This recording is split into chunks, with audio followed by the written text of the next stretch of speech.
Salut à toi, j'espère que tu vas bien. Bienvenue dans ce nouveau podcast. Oh, deux d'un coup là. C'est la folie en ce moment. C'est la folie, on ne s'arrête plus. Des podcasts à l'appel. De quoi on va parler aujourd'hui? Aujourd'hui, on va parler d'un truc intéressant qui s'est passé dans l'actualité il y a quelques semaines, si je dis pas de bêtises. Je vais reprendre les articles sous les yeux, comme ça je vais pas te dire de bêtises. L'article que j'ai sous la main date de 14 juillet, donc ouais, il y a un peu plus d'un mois et demi. De quoi je parle? Je parle de la grève des acteurs et des auteurs aux États-Unis sur le cinéma. Je vais donner mon avis sur toute cette histoire et pourquoi je pense ce que je pense. Tu vas voir que ça va aider à essayer. C'est pas forcément juste mon avis pour donner mon opinion, mais ça va surtout aussi aider à comprendre la situation. Et ensuite, je vais aussi et surtout expliquer un petit peu les conséquences qui commencent à y avoir par rapport à ça sur d'autres métiers dans l'industrie de l'audiovisuel, notamment le métier d'artiste 3D et en fait finalement toute la post-production en général, qui est pas, on va se le dire, joli. Enfin bref, donc c'est parti, on y va, on attaque ça. Let's go.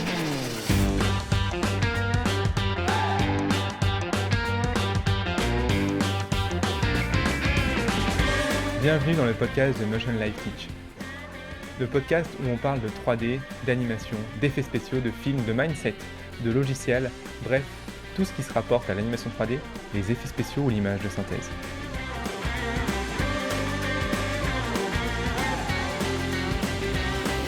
Alors, les acteurs et les auteurs font grève à Hollywood. Qu'est-ce qui se passe? Pourquoi ces mecs-là vont faire grève à Hollywood? Pourquoi ils sont pas contents de leur taf? Alors, tu vois, on va résumer la situation, on va dire, telle qu'elle est décrite. Donc là, sur les deux journaux anglais que j'ai sous les yeux. En gros, ce qui se passe, c'est que c'est toujours pour la même chose, hein. Souvent quand les gens brèvent, c'est qu'ils n'ont pas assez de thunes, en tout cas c'est qu'ils pensent qu'ils n'ont pas assez de thunes, et sans trop d'exceptions, c'est ça.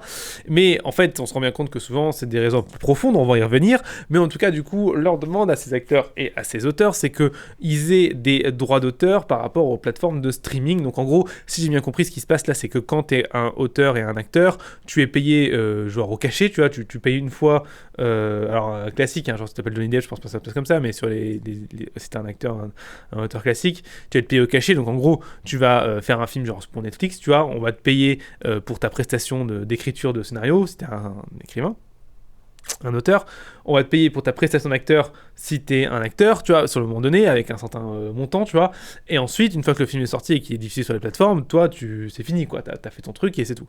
Et en fait, eux, ce qu'ils demandent, si j'ai bien compris, c'est en fait d'avoir un système de droit d'auteur comme un petit peu en musique ou au cinéma, parce qu'en cinéma, je crois, si je dis pas de bêtises, que certains acteurs vont avoir des droits d'auteur à chaque fois, ils vont toucher les droits d'auteur à chaque fois que le film est diffusé. Et du coup, l'idée, c'est d'avoir un peu ce même système sur les plateformes de streaming, c'est qu'à chaque fois que le film est regardé, plus il est regardé, plus la personne, du coup, gagnerait des droits d'auteur. En gros, c'est leur demande. On va regarder ce qui se passe derrière tout ça et à quel point, justement, ils sont en train de se tirer une balle dans le pied, mais ça, on va y revenir. Mais d'abord, on va juste se poser la question, est-ce que leur demande a un sens quelconque? Alors, ma réponse là-dessus est vraiment assez claire. Pour moi, ça n'a absolument aucun sens de faire une demande comme ça. C'est absolument débile au possible. Alors, débile dans le sens où c'est injustifié. Pourquoi je trouve ça complètement injustifié et à côté de la plaque? Parce que déjà, en fait, le métier d'acteur aujourd'hui, le métier d'artiste en général aujourd'hui, est absolument surreprésenté en termes de revenus. Alors tu vas me dire, attends, tu déconnes Romain, être artiste aujourd'hui c'est extrêmement difficile. J'ai jamais dit le contraire, c'est pas ça mon point de vue. Mon point de vue, c'est aujourd'hui, quand t'es artiste, tu vas être payé pour faire ta prestation, et la plupart du temps tu auras un système de droit d'auteur, sauf sur les plateformes de streaming. Mais au cinéma t'as un système de droit d'auteur, en tout cas si je dis pas de bêtises, pour les acteurs principaux, mais notamment en musique par exemple, t'as un système de droit d'auteur. Genre tu mets ta musique sur Spotify, tu vas avoir du coup un système de droit d'auteur, tu vas être rémunéré à chaque fois que les gens écoutent ta musique. Et là je suis en mode, mais attends, mais mon gars, quel autre métier c'est comme ça? Il n'y a pas un seul autre métier où t'es payé au nombre de gens qui voient ta prestation. Tous les métiers du monde, à part quand t'es gérant d'une boîte, mais du coup là c'est totalement différent, mais tous les métiers du monde, je suis désolé de te dire ça, mon ami acteur ou auteur, tu es payé à la prestation. Et après, tu fais autre chose pour refaire une prestation. Pourquoi vous, ce serait différent? La vérité, c'est que du coup, ils peuvent se permettre de le faire simplement parce qu'ils sont dans une industrie qui est extrêmement demandé en divertissement, et du coup ils savent très bien que si ils enlèvent la roue, tout se pète la gueule. C'est un petit peu comme le principe des grèves SNCF, c'est exactement le même principe. Mais du coup, c'est déjà le premier truc à dire, c'est que là on les présente un petit peu comme les malheureux acteurs qui galèrent à trouver du travail et qui sont pas payés et machin, alors que la vérité c'est qu'ils sont juste en train de demander un truc.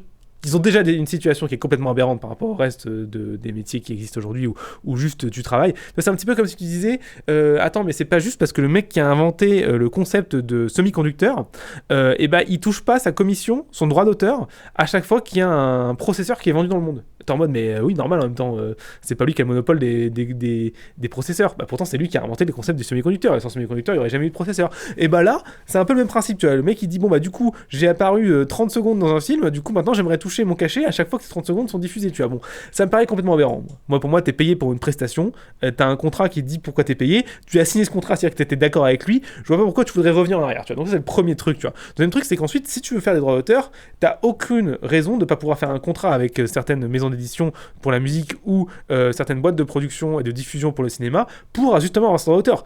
Ça existe déjà, c'est juste qu'en fait c'est pas obligatoire, c'est juste qu'aujourd'hui les contrats sont libres, d'après ce que j'ai compris, encore une fois, c'est pas hyper détaillé sur les articles que j'ai pu lire, mais d'après ce que j'ai compris, et là ils veulent en fait rendre juste ça obligatoire, ce qui me paraît complètement aberrant parce que chaque contrat en fait et chaque contrat et prestation est différente. Pourquoi chaque prestation devrait demander des droits d'auteur? Surtout qu'encore une fois, le système droit d'auteur, c'est un truc absolument cheaté que les métiers artistiques ont et qu'aucun autre métier a. Tu vois, pourquoi tous les autres métiers n'auraient pas de droit d'auteur? Tu vois, pourquoi le mec qui a inventé le système de micro, tu vois, qui est devant moi, tu vois, là je parle à un micro, pourquoi lui il n'aurait pas de droit d'auteur à chaque fois que quelqu'un vend un micro dans le monde? Tu vois, ça n'a absolument aucun sens.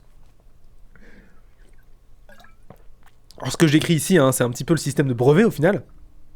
Mais le brevet, ça n'a rien à voir, hein. T'as pas un système de droit d'auteur sur 70 ans, le brevet ça dure, je crois, je sais plus si c'est 15 ans ou 5 ans, je sais plus, mais en tout cas c'est pas très long, c'est pas du tout un système où tu peux toucher des parts. Le brevet c'est juste un truc où tu peux garder ton invention et ton système privé le temps, un certain temps légal, pour pouvoir avoir pour pouvoir te créer un pseudo-monopole sur le truc, mais après ton brevet tombe dans le domaine public relativement rapidement, donc ça, c'est vraiment pas du tout pareil, et encore même le système de brevet je trouve c'est relativement de la même manière assez injuste par rapport aux gens que du coup juste quelqu'un travaille, invente un truc, il s'en fout et lui il s'en bat les couilles et il va pas toucher son truc à chaque fois, donc bon, peu importe. Je suis pas du coup hyper fan de ce type de mouvement, surtout que ce qui m'embête encore plus dans ce type de mouvement, c'est qu'à chaque fois tu les écoutes, c'est les pauvres malheureux qui ont pas à manger et qui peuvent pas vivre de leur métier d'artiste machin, alors que c'est vrai que d'être acteur ou auteur au cinéma, c'est vraiment le pire métier du monde, sans déconner. Je veux dire, encore à la limite, si t'étais serveur payé à 900 balles et que tu galérais ta race, je comprends que tu puisses te plaindre, et encore, pour moi, il y a toujours cette solution de t'es payé à hauteur de ce que tu apportes à la société dans laquelle tu travailles, hein. Si t'apportes pas grand-chose, c'est vrai que tu vas pas payer beaucoup. Mais bon, dans tous les cas, là, c'est absolument n'importe quoi, parce que ça n'a absolument pas son mot là, en fait. Si t'étais très bon, et si les gens voulaient t'avoir, en fait, tu ferais des contrats particuliers avec les studios et les boîtes de diffusion pour avoir, du coup, le truc qui t'arrange. La vérité, c'est que t'es pas bon, ou que tu n'écris pas beaucoup, ou pour des trucs nuls, et du coup, en fait, tu es facilement remplaçable. Si tu es facilement remplaçable, c'est normal, du coup, qu'on te paye pas beaucoup et qu'on n'ait pas envie de te verser des droits d'auteur pour un truc que tu as écrit, qui est parfaitement générique, qui aurait pu être écrit par n'importe qui. La vérité, c'est ça. Et justement, on y vient. Pourquoi je sais que la vérité, c'est exactement ça? Mais en fait, parce que la peur qui est au cœur de ce débat-là, ça n'a rien à voir avec le fait qu'ils soient payés plus. C'est simplement en fait qu'ils ont tous peur d'être remplacés par l'IA comme des énormes merdes. Et le problème, c'est que là, déjà que leur mouvement était relativement pas très fondé en termes de base, on avait vu plus justifié que ça en tout cas, mais alors là ils sont complètement cons en fait, parce que là factuellement ils sont en train de se tirer énormément de balles dans le pied. Si ils ont peur d'être remplacés par l'IA générative pour des dialogues spécifiques dans des séries, etc., parce que c'était souvent ça dont ils parlaient. Mais pourquoi pas, à terme, des IA pour écrire les scénarios entiers d'un film, hein. On leur donne l'idée et ils te font tout le scénario, hein. Je vois vraiment pas pourquoi. Enfin, on n'est pas si loin que ça, hein. ChatGPT, déjà, tu lui donnes les axes d'un film, si tu bosses un peu pendant 3 jours, il te sort un scénario qui est pas ouf, mais déjà, t'as une bonne base, hein. Donc, alors du coup, pourquoi ils font ça? Ils disent, du coup, on a peur d'être remplacé par l'IA, et leur réflexion, du coup, ils se disent, ce qu'on va faire, c'est grève. On va faire chier les studios pour justement qu'on soit pas remplacé par l'IA. Et évidemment, leur obligation, c'est pas vous ne remplacez pas par l'IA. Leur obligation, c'est on aimerait avoir des droits d'auteur pour être couverts en cas d'IA. C'est ça, en fait, hein, leur vraie idée. En tout cas, c'est ce que je dois lire dans l'article. En plus d'être complètement con, je vois pas en quoi le fait d'avoir un auteur ça va te couvrir en cas d'IA, mais au-delà de ça, les gars, c'est là que vous êtes super bêtes. Mettez-vous à la place 2 secondes des studios.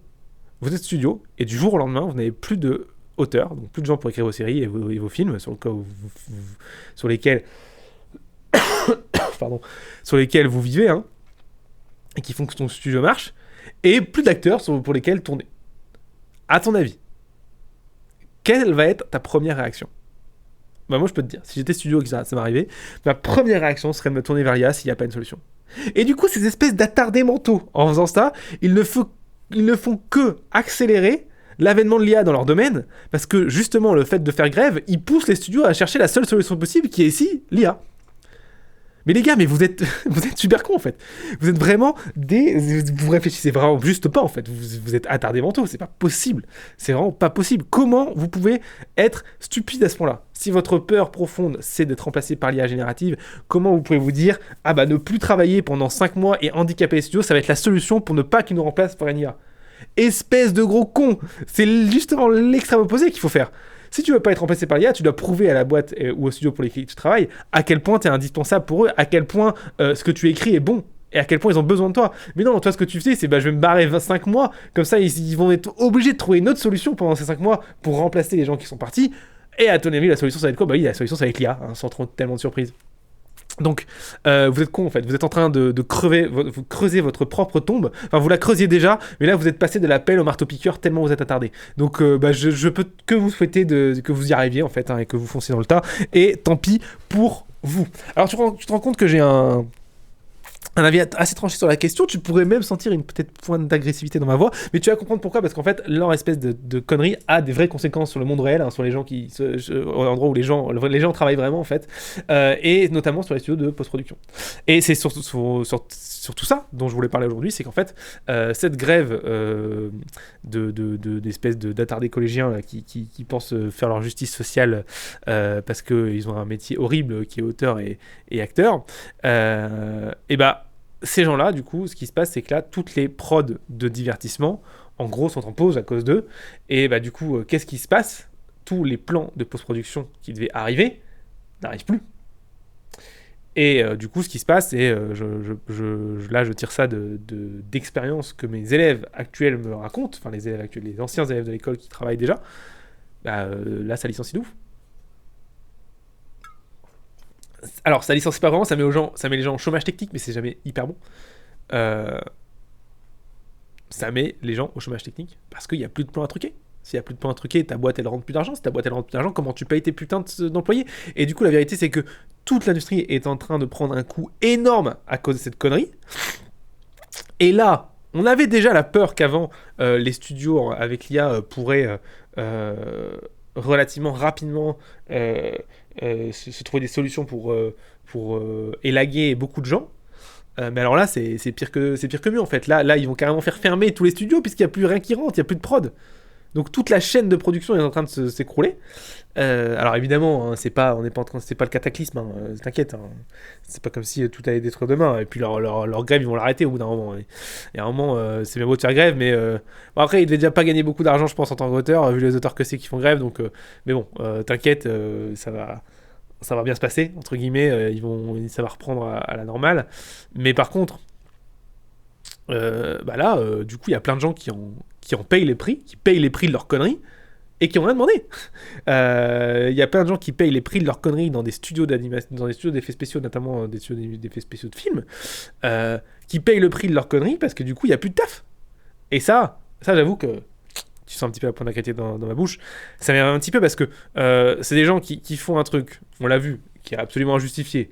Et pourquoi et tu m'expliqueras pourquoi les mecs qui font les effets spéciaux sur l'image, pourquoi eux ils ont pas de droit d'auteur? Tu m'expliques pourquoi l'auteur il aurait des droits d'auteur mais pas le mec qui fait les effets spéciaux? Pourquoi le mec qui a fait le vaisseau spatial dans Star Wars il touche pas genre 10 centimes à chaque fois que Star Wars est diffusé sur Disney+, tu vois? Non mais c'est vraiment n'importe quoi en fait, ça n'a absolument aucun sens. Évidemment c'est pas possible de mettre un système en place comme ça, tu vois. Mais bon, il faut croire que pour les auteurs et les acteurs, hein, pauvres petits opprimés que ce sont ces gens-là, et bah pour eux c'est différent.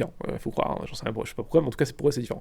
Mais dans tous les cas, ce qui est beaucoup plus, je trouve, dramatique dans cette histoire, parce que bon, si t'as envie d'être con et faire grève, tu peux être con et faire grève, hein, tu fais ce que tu veux. Mais par contre, là, ce que tu fais a des conséquences qui commence à être sérieuse sur des gens qui sont là, eux, et qui veulent bosser, en fait, et qui seraient très contents de faire de la post-prod de film.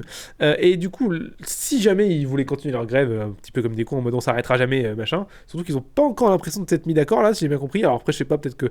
Là, j'ai l'article qui date du 14 juillet, donc je suis peut-être pas à jour, peut-être qu'ils se sont mis d'accord, et c'est peut-être déjà fini, hein, je sais pas, mais en tout cas, c'est quand même toujours bien, je trouve, de faire un commentaire à froid, plutôt que de le faire à chaud, histoire de dire un peu moins de bêtises. Mais... je regarde en même temps, mais je vois pas de... J'ai pas l'impression que... Ouais, là, c'était le 13 juillet. Bon. J'ai pas d'autres infos plus récentes, donc bon, peut-être que ça continue, peut-être que ça s'est essoufflé, je sais pas. Dans tous les cas, la vérité, c'est que...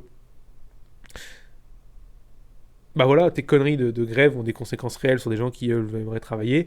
Et la conséquence à plus long terme, imaginons que s'ils voulaient continuer leur conneries, je pense pas, mais imaginons, genre ils s'arrêtent pas, tu vois, ils ont fait grève pendant un an, tu vois. Et bah la conséquence, ce qui se passe, c'est que tous les gros studios d'effets spéciaux en fait fermeront. Tout simplement parce qu'ils auront plus de plan à truquer, donc ils seraient au chômage technique. Et vraiment, tu tiens pas au chômage technique indéfiniment, hein. T'as des frais, hein. Il faut payer tes serveurs, tes ordinateurs, tes employés, alors, s'ils sont au chômage technique, pas entièrement, mais un petit peu, tes locaux, enfin, tu tiens pas longtemps, hein, si t'as pas de rentrée d'argent. Et du coup, si tous les gros studios ferment, et bah voilà. Ce que tu avais peur qui arrive avec l'IA, hein, que tout le monde soit remplacé, du coup, que tout le monde n'ait plus de travail, tu viens de le faire en fait.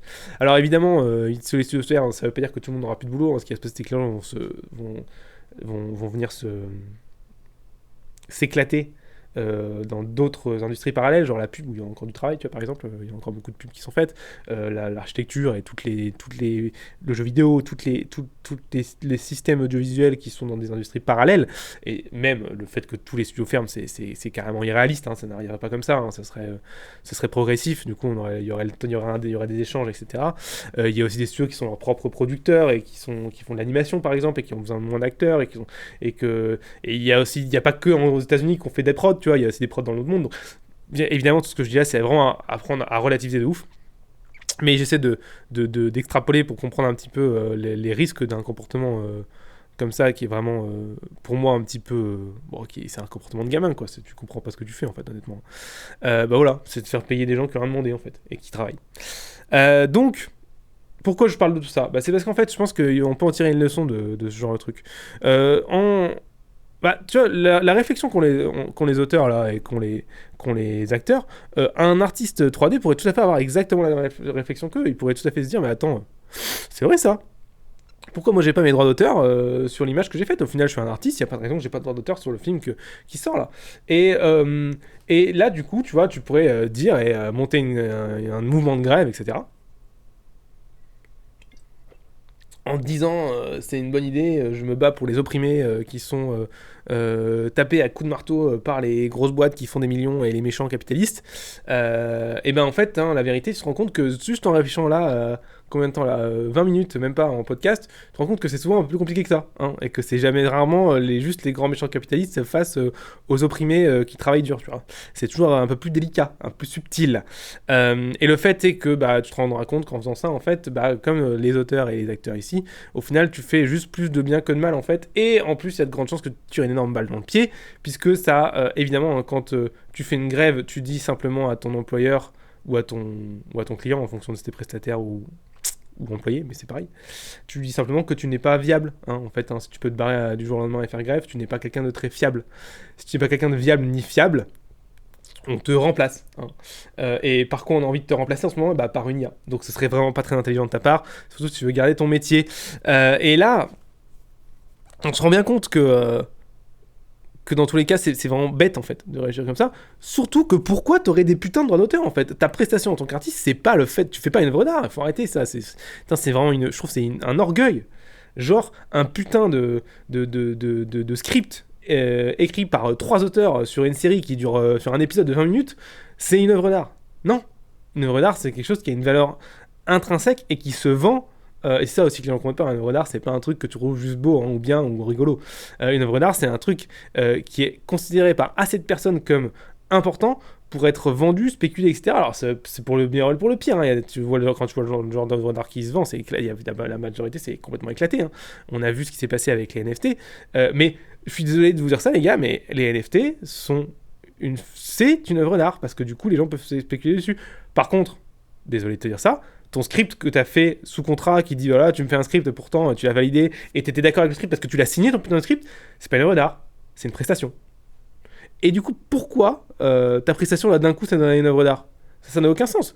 Ça n'a absolument aucun sens. C'est comme si, je prends un dernier exemple là-dessus, mais c'est comme si j'étais un mec qui construisait des meubles et qu'à chaque fois que quelqu'un s'asseyait sur une chaise que moi j'ai construite, le mec me versait un droit d'auteur. Mais c'est vraiment ridicule. Mais pourtant c'est exactement le même principe. Hein. Pourquoi les acteurs et les auteurs auraient cette différence ? Pourquoi certains acteurs aujourd'hui ont déjà ça ? Tu vois, pourquoi des acteurs touchent encore de l'argent aujourd'hui alors qu'ils sont genre à la retraite, tu vois, sur les films qu'ils ont fait il y a 40 ans, tu vois, ça me paraît complètement aberrant. C'est un truc qui me dépasse. Pourquoi les artistes musicaux, c'est pareil ? Ça me dépasse. Quand t'es artiste musical, et que c'est ton label ou que c'est ton disque ou que c'est ton projet, ça change tout là. T'es une boîte, tu vends tes disques, bon, tu touches de l'argent, ça veut que tu vends un disque, là-dessus y a pas de problème. Mais par contre, quand t'es un artiste musical qui travaille juste full pour une maison d'édition et qui fait une prestation de chant pour une musique de maison d'édition, tu vois. Pourquoi tu toucherais des droits d'auteur là ? Je comprends pas en fait. T'as fait ta prestation de chant, salut, merci, au revoir, t'es payé sur le contrat. Mais non. À chaque fois, ces types de métiers-là ont toujours eu une gestion à part pour les artistes. Et une gestion qui est... Tout le monde dit que c'est super dur, et c'est super dur de rentrer dans ces milieux-là, hein, parce que, en fait, la vérité, c'est que les gens ne se rendent pas compte, c'est pas que c'est difficile, c'est juste qu'il y a beaucoup de monde, et que pour être reconnu, du coup, il faut être dans le top 100 millième, tu vois. C'est ça qui est difficile. Tu pourras mettre autant de régulations que tu veux et d'avantages éclatés pour eux, ce sera toujours aussi difficile parce que pour être reconnu, il faut être dans les top 100, 1 millième parce que tout le monde veut faire ça en fait. Mais la vérité, c'est que il n'y a aucune raison factuellement pour laquelle tu devrais toucher les droits d'auteur. Même, je trouve, la raison existante des droits d'auteur, elle est déjà éclatée en fait. Le système de droits d'auteur est déjà éclaté. Sinon, ou alors, si tu veux faire les droits d'auteur, tu les mets partout. Et du coup, tu donnes droit d'auteur au mec qui a inventé le micro, les enceintes que j'utilise, le mec qui a inventé la technologie LED pour mes écrans, le mec qui a inventé... voilà, c'est juste n'importe quoi en fait. C'est juste n'importe quoi. Du coup, en plus, ça m'énerve parce que ça a des impacts sur des gens qui travaillent et qui n'ont de rien. La conclusion, du coup, c'est de se dire que si tu veux... si un jour tu travailles dans l'industrie, c'est tout ce que je te souhaite. Peut-être que tu travailles déjà dans l'industrie et que tu m'écoutes et que ça t'énerve ce que je te dis. Bah, tant mieux, j'espère que ça t'énerve bien. Mais j'espère que ça te fera un petit peu réfléchir aussi. Si un jour tu te rends compte que pour une raison ou une autre tu es sous-payé, pour une raison ou une autre tu es j'en sais rien, opprimé dans ton travail, peu importe le verbe que tu mets là, avant d'aller commencer à faire grève comme un espèce de connard, excuse-moi. Bon, je sais pas si t'as compris, j'aime pas trop les gens qui font grève.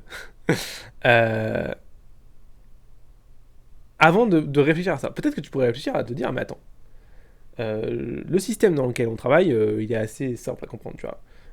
Tout le système capitaliste dans lequel on est, il est basé sur un seul critère, c'est plus tes compétences sont indispensables à la personne qui te paye, donc en gros la société pour qui tu travailles, plus tu seras payé cher. Ça c'est le premier critère. Allez, je dis qu'un critère, il y en a deux. Le deuxième critère, c'est ce dont j'ai parlé dans le podcast de la fois dernière, c'est plus tu es prêt à prendre des responsabilités par rapport à tes compétences dans la société dans laquelle tu travailles, plus tu seras payé cher. Donc là, voilà, c'est deux corrélations. Plus tu as des responsabilités, plus tu es prêt à prendre des responsabilités, et plus tu es fort aussi, du coup, plus tu as des compétences. Voilà, c'est tout. C'est comme ça que ça fonctionne, en tout cas en théorie. Et me commence pas à me dire, ouais, mais moi j'ai pas choisi ce système capitaliste à chier, ta gueule. À partir du moment où tu as acheté un iPhone, tu as choisi ce système capitaliste à chier parce que c'est le système capitaliste qui a permis de créer un truc comme un iPhone, tu vois. Sans système capitaliste, tu n'aurais même pas de putain de système de téléphonie en fait. Donc, à partir du moment où tu achètes un iPhone ou n'importe quel téléphone tactile, tu as accepté de vivre dans le système capitaliste. Sinon, t'as pas envie de vivre dans le système capitaliste, c'est très bien. Hein. Tu dégages ton téléphone et tu vas vivre dans la forêt, il n'y a aucun problème. Hein. Tu vas vivre dans la forêt et tu cueilles et te cherches toi-même et tu vas créer à la limite ta communauté où vous allez construire vos maisons en bois et tout. Hein, et vous vivez comme des amis. Il n'y a aucun souci. Hein. Bizarrement, personne ne le fait. Hein. Donc voilà. Donc tous les gens qui vont commencer à dire j'ai pas choisi le système, j'ai pas choisi le système. Tu l'as pas choisi, mais t'es bien content d'être dedans. Et encore une fois, hein, si tu veux partir, tu peux partir. Il n'y a aucun problème. Hein. Personne t'empêche d'aller vivre dans la forêt et de faire l'ermite. Hein.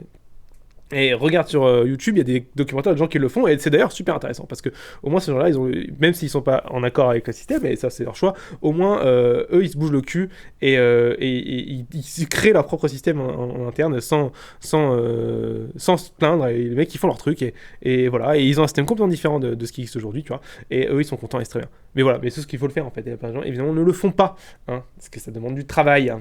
C'est souvent ça le problème. Donc, tu as choisi d'être dans ce système, du coup. Et si, du coup, dans ce système, ces régulations-là, bah, peut-être que tu pourrais te poser la question avant de commencer à faire grève de comment tu pourrais améliorer tes compétences. Peut-être même que tu pourrais juste faire un truc qui s'appelle négocier, de la négociation. Comment tu pourrais négocier, renégocier peut-être ton salaire auprès de ta société actuelle ou d'une autre société, peut-être, pour simplement revaloriser tes compétences que tu as, parce que tu t'es certainement formé pendant le temps que tu as travaillé là-bas, et du coup, tes compétences sont certainement meilleures. Peut-être que tu pourrais aussi poser la question sur comment tu peux prendre de plus de responsabilités. On en a déjà parlé la fois dernière, pour pouvoir valoriser ton salaire. Peut-être que tu pourrais aussi juste te barrer si t'es pas content en fait, et changer de boîte, même changer peut-être de branche. Qu'est-ce qui t'empêche? Tu fais ce que tu veux en fait. Mais non, les gens qui font grève, j'ai pas le choix, ta gueule.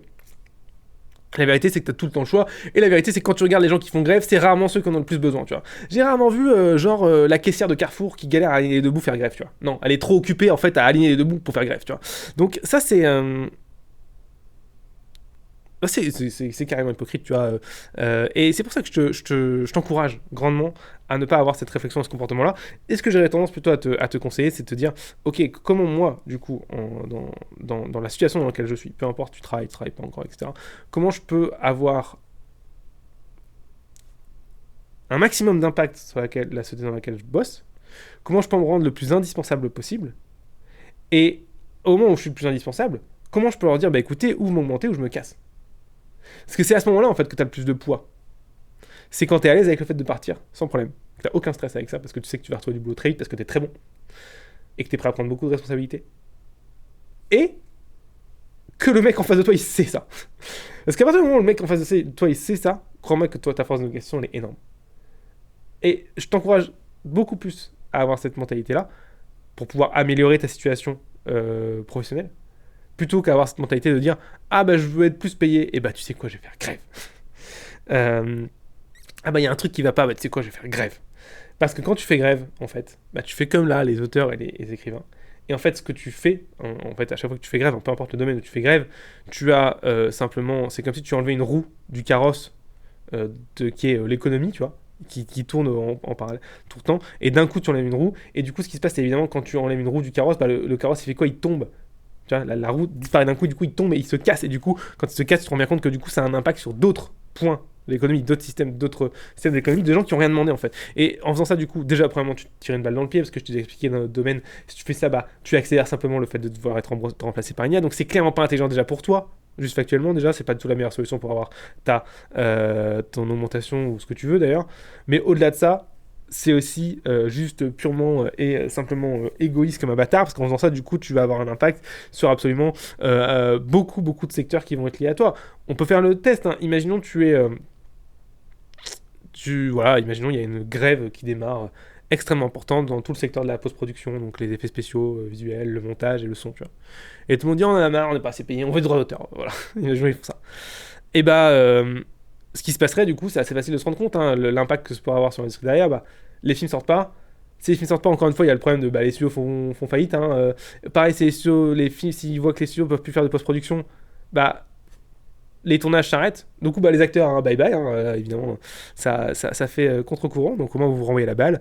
Les auteurs, pareil. Mais tu te rends compte que du coup, les cinémas vont en pâtir énormément. Et du coup, tous les gens qui travaillent dans les cinémas, tu vois, les gens qui sont guichés au cinéma, les gens qui nettoient les salles, les gens qui s'occupent de la distribution, de tout ce qui va être la gestion des projecteurs, etc., techniciens, je sais plus comment leur nom, etc. Donc tous ces gens-là, ils vont être impactés énormément s'il n'y a plus de films à projeter.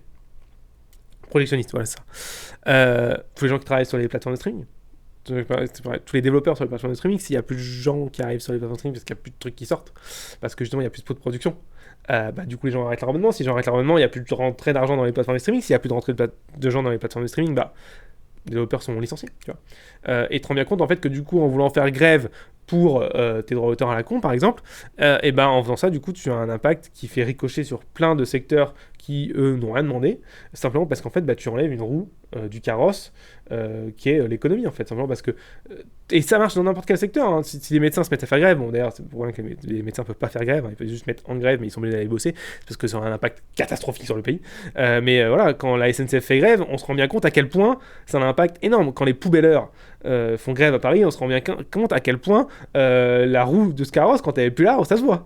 Mais en fait, c'est valable pour tout. Il y a très peu de métiers aujourd'hui comme ça, enfin, très peu de secteurs, pardon, qui sont vraiment parasitaires et qui servent absolument à rien, tu vois. Peut-être les agents immobiliers.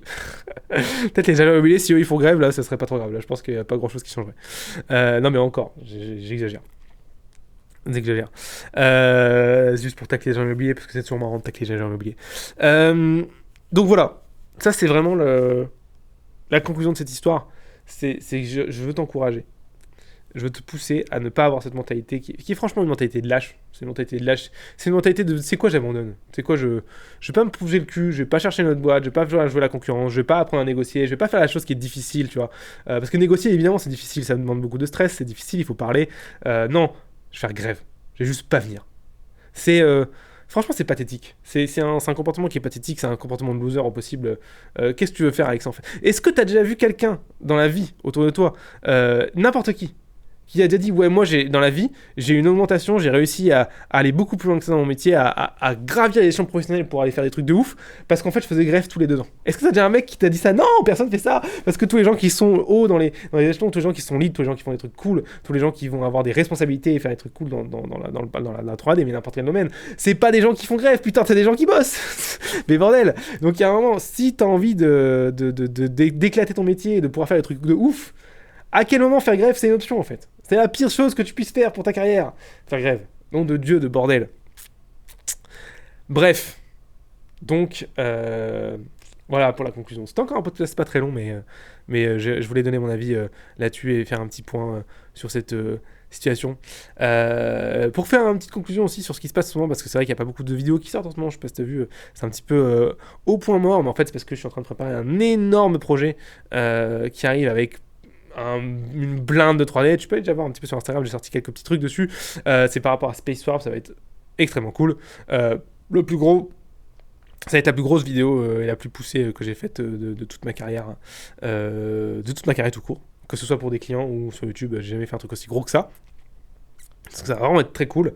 Je suis très très impatient de vous montrer ça. Il y a encore beaucoup de travail. Je dirais que je suis à peu près à 2 tiers, à peu près. À 2 tiers peut-être un peu moins. Entre la moitié et 2 tiers. Donc il y a encore quasiment le double de boulot, mais ça va venir, j'espère que ce sera terminé courant septembre. Je serais content que ça fasse courant septembre, ça va peut-être me paraître un peu short, on va faire au mieux. Ça va aussi du coup repousser la rentrée H3V2, je vais voir un petit peu comment on va s'organiser là-dessus, je ne sais pas encore la décision que je vais prendre, parce qu'il doit y avoir une rentrée pour l'école H3V2 en septembre, pas sûr que du coup elle y soit, elle sera peut-être en octobre, je ne sais pas, mais je vous tiendrai au courant, évidemment dans tous les cas par mail et sur les plateformes comme YouTube, Instagram et même TikTok, parce que oui on a une plateforme TikTok où personne ne va, et bon, en même temps TikTok c'est nul donc c'est pas trop grave. Donc si tout ça te plaît, si tu es d'accord avec l'idée, ou même si tu n'es pas d'accord d'ailleurs, mais si tu veux en discuter, ce sera avec grand plaisir. Tu peux déjà commencer par mettre 5 étoiles à ce podcast si ça t'a plu, et si tu as envie et si tu penses qu'il mérite 5 étoiles, mais surtout tu peux aussi prendre un petit peu ton avenir en main et commencer déjà à être actif plutôt que réactif. Donc actif, ça veut dire te former et avoir des meilleures compétences pour du coup tout ce que j'ai expliqué dès le début. Et bah du coup pour ça tu peux aller sur le site de teach.motion-live.com et aller faire le petit tuto de la première image. Il suffit que tu descendes tout en bas, il y a 3 cours gratuits. Et voilà, tu choisis celui que tu n'as pas fait. Tu as le choix entre les 7 erreurs, je crois, ta première image ou la planète. Et c'est classé dans l'ordre de difficulté, je crois. Donc la première image, c'est plus facile. Après, tu as les 7 erreurs. Et après, tu as les planètes pour les gens un peu plus hardcore. C'est à chaque fois des petites formations d'1 semaine. C'est totalement gratuit, mais c'est de la base pour démarrer et pour vraiment se mettre les mains dans le cambouis si tu veux faire de la 3D et potentiellement un jour en vivre. Donc je ne te souhaite que d'aller sur teach.motion-live.com et d'aller faire un petit peu une de ces 3 formations. Pourquoi pas les 3, c'était vraiment chaud, ce sera cool. Et sinon, moi je te dis à très bientôt pour un nouveau podcast et j'espère que ce que j'ai raconté dans celui-ci t'a plu. Allez, je te souhaite une excellente journée, soirée, matinée en fonction de quand est-ce que tu m'écoutes et je te dis à très vite. Ciao.